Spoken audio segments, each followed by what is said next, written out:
তরুণ প্রজন্মের দৃষ্টি আকর্ষণ করে খুব সংক্ষেপে দু একটি কথা আমি বলতে চাই। বাংলাদেশের স্বাধীনতা এবং মুক্তিযুদ্ধের অন্যতম অনিবার্য চরিত্র শহীদ রাষ্ট্রপতি জিয়াউর রহমান। আমরা দেখেছি অতীতে যেভাবে শহীদ জিয়াউর রহমানকে, তার অবদানকে, তার কাজকে খাটো করার চেষ্টা করা হয়েছে, এর থেকেই প্রমাণিত হয়েছে শহীদ রাষ্ট্রপতি জিয়াউর রহমান অবশ্যই বাংলাদেশের মুক্তিযুদ্ধের একজন অনিবার্য চরিত্র। কিন্তু সম্মানিত উপস্থিতিবৃন্দ, শহীদ রাষ্ট্রপতি জিয়াউর রহমান হঠাৎ করেই কিন্তু স্বাধীনতার ঘোষণাটি দেননি। শহীদ জিয়া প্রথম জীবনে অবশ্যই একজন রাজনৈতিক কর্মী ছিলেন না, তিনি একজন সামরিক সৈনিক ছিলেন।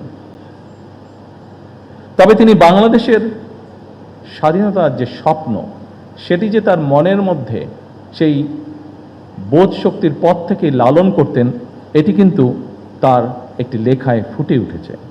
স্বাধীনতার চিন্তা চেতনা যে তিনি ধারণ করতেন, একটি স্বাধীন বাংলাদেশের জন্য যে তার একটা দীর্ঘ মানসিক প্রস্তুতি ছিল, সেটি আমরা তার একটি লেখা থেকেই পরিষ্কারভাবে বুঝতে পারি। কথাগুলো আমার নয়, কথাগুলো কারো মন গড়াও নয়, এই কথাগুলো আমরা তার নিজের লেখনী থেকে আমরা জানতে পারছি।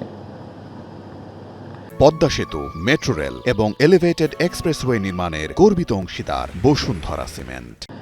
আমরা স্বাধীনতা এবং মুক্তিযুদ্ধ নিয়ে শহীদ জিয়ার নিজের লেখা একটি প্রবন্ধ আছে। প্রবন্ধটির নাম একটি জাতির জন্ম। সেখানেই এই কথাটি আমি আগেও বলেছিলাম, একটি জাতির জন্ম প্রবন্ধটি, সেখানে প্রবন্ধটি যথেষ্ট বড়। আমি খুব সংক্ষেপে সেই প্রবন্ধের দু একটি লাইন আপনাদের সামনে বলবো, যেখান থেকে পরিষ্কার হয়ে যাবে পুরো বিষয়টি।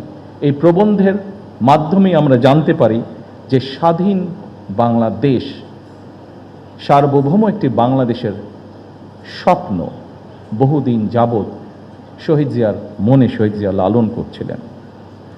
শহীদ প্রেসিডেন্ট জিয়াউর রহমানের লেখা নিবন্ধটি দৈনিক বাংলা পত্রিকার প্রথম 1972 সালের 26শে মার্চ প্রকাশিত হয়েছিল। এই প্রবন্ধটি ছিল বাংলাদেশের প্রথম স্বাধীনতা দিবস।